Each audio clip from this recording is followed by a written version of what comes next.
siksing kalangitan. Sakali man sakali ako yung pagbigyan.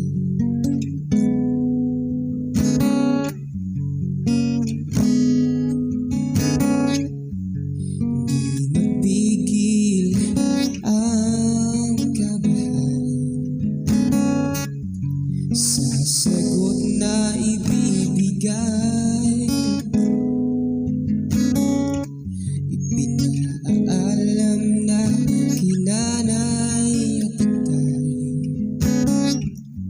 ikaw na lang ang hinihintay.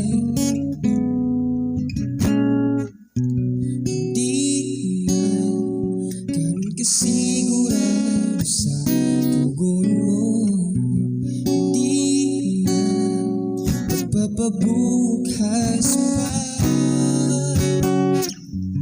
At sa wakas, mabuting ganap itong oras na pagsuyo maiharap sa may altar.